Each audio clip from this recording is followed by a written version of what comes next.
Well, welcome to another episode of the AMA podcast. This is a special edition episode.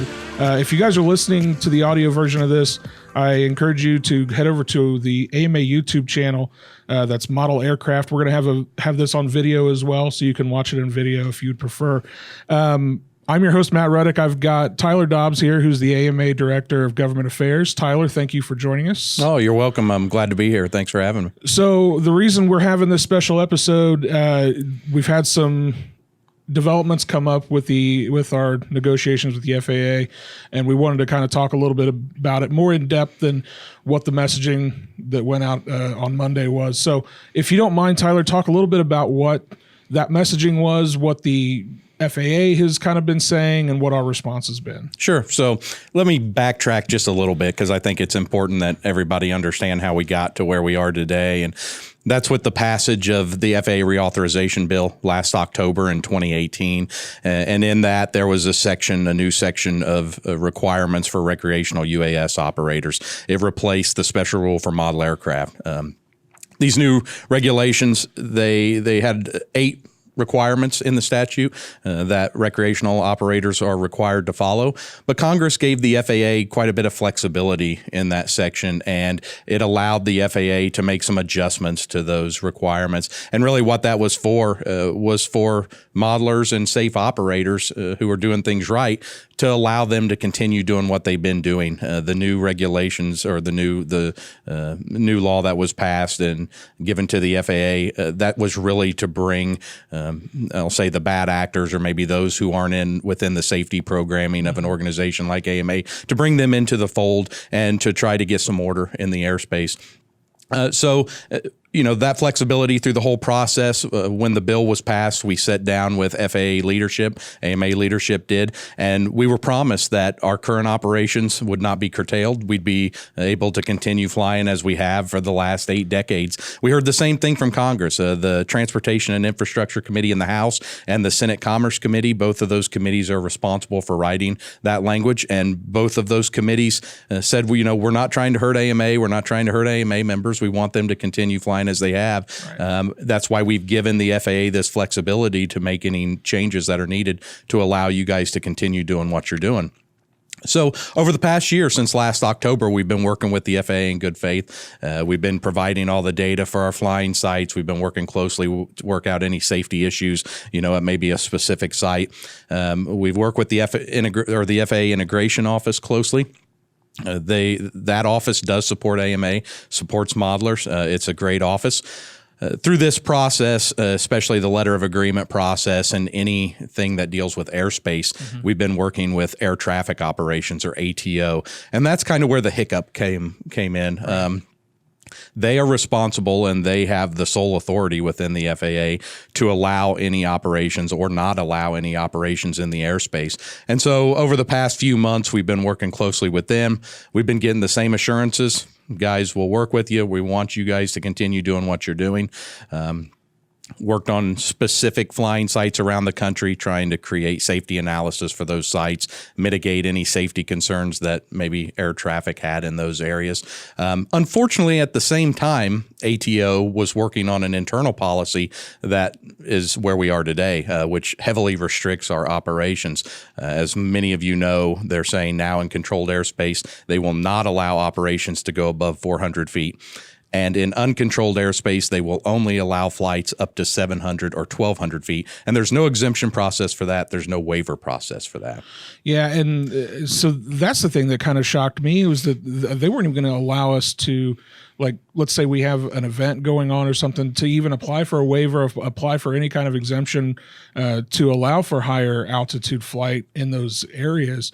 Now that have we talked to those same people that had given us assurances that this wasn't going to be an issue? We talked to those guys and said, hey, what's going on? We have. We've asked that question many times, and that's one reason why we're reaching out to Congress. We've been we've been on the Hill in offices over the past few weeks. We've been keeping them updated through this entire process. Once this hit, we were back in D.C. and we said, listen, you guys gave us these assurances. Right. You told us that you wanted the FAA to work with us. They have up to this point, but but they're no longer working with us, so we need your help. And we've had a number of offices that are willing to pick up the phone, make a call to the FAA and say, guys, you're hurting AMA, you're killing them. You're supposed to be integrating these aircraft into the airspace. And while you may be integrating some of the disciplines, you aren't integrating all of them. Right. You've got thermal soaring, you've got turbine jets, you've got large model aircraft, all of these things, which now may not happen. Thermal soaring, that's altitude, certainly at 400 feet, that's a no-go. Yeah, 700 feet. This would kill those disciplines. It would kill it. So that's not integration. That's, that's stopping it altogether. But even some of the other disciplines, those altitudes are just not safe. So that's the other side of this is not only are you not, doing what you're supposed to be doing in integration, you're creating an unsafe environment that hasn't been present for forever. You're telling these people they need to fly at these low altitudes, and should an incident occur, you can't recover from that at those. And a lot of the folks at the FAA, there's a lot of folks at the FAA, I should say, that understand those things because we talked not that long ago about how you guys brought some representatives from the FAA out to a flying field and showed them some of these different disciplines and how it is unsafe to fly a turbine jet, for example, in some of those altitudes. Sure.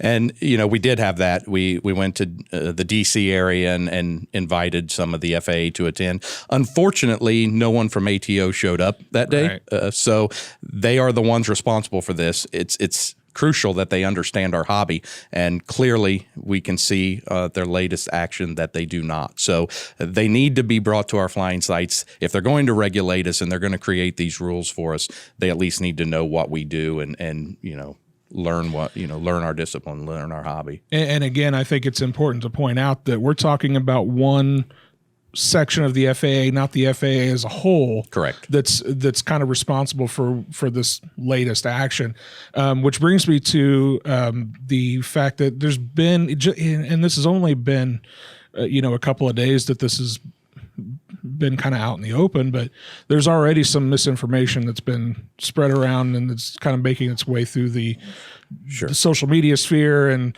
everywhere else. Sure. As with every issue, you always have that misinformation. It's just important everybody get the facts. Make sure that what you're listening to, what you're hearing is accurate. The FAA is a giant organization with a number of moving parts. There are a number of champions within the FAA that love model aviation, that we have AMA members who work for the FAA, and they get it. They want to help us out. Unfortunately, in this scenario, there's one department within the FAA that has all the authority, and that's ATO. So without them allowing these operations to continue, we can get support from other departments and other personnel within the FAA, but they have the final authority. So, we're not asking for anything new here. We're asking for exactly what we've had for the last 80 years. Right. We're asking that we have the same opportunity as other airspace users. There's a process for commercial operators where they can get exemptions and they can get waivers to go above these altitudes. We're asking for the same thing. We're willing to put the resources and the time and the work into creating these safety analysis for individual sites, mitigating any risk that they bring to us and say, we'd like to give you 1,000 feet or 2,000 feet at this location, but we have this issue. Well, let's work on it. Let's find a way to do it. Don't tell us no. Tell us how we can fix our operations now to allow them to continue. Frankly, most of our operations don't need fixed. We've been operating without issue at all of our sites. Obviously there, things come into play, issues arise, but history has proven, our safety record has proven that we have been excellent at mitigating the safety risks in the airspace. So with all that being said, and again, if AMA members have probably received the messaging, the messaging communication that went out on Monday, advising them on what they can do to help us combat this. For those that maybe they haven't seen it, maybe we've got some folks that aren't AMA members. What can folks out there listening and watching do to help us combat this new FAA issue? Sure. So really what needs done is Congress needs to step in, reach out to the FAA and say, FAA, we gave you the resources in legislation that allows you to make changes within this Section 349 and these requirements. We want you to utilize that. We don't want AMA operations to be curtailed. We don't want the hobby to to face these impacts and face these burdens. We are the stepping stone for full scale aviation. How many members are now commercial pilots or aeronautical engineers or astronauts that picked up a model aircraft, and that's Absolutely. the reason they are where they are today. And you take that out of the chain, and a problematic issue with the pilot shortage that we see today is only going to, it's only going to get worse. So I understand that this is not going to be an easy process. We have flying sites all across the country. It's going to take some time, but we're willing to put in the work. We're hearing from air traffic control facilities across the country that we don't want to stop your operations.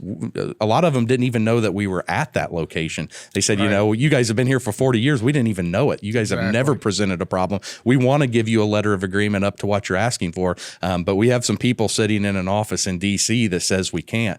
So I'm not sure where DC's coming from in ATO saying we know better across the country how you should operate safely than an air traffic control manager who's a mile or two away. That certainly doesn't make sense to me. I think those local facilities need to have the authority to create the letters of agreement with the individual sites. What you can do is you can go to modelaircraft.org/gov. You can contact your senators and representatives.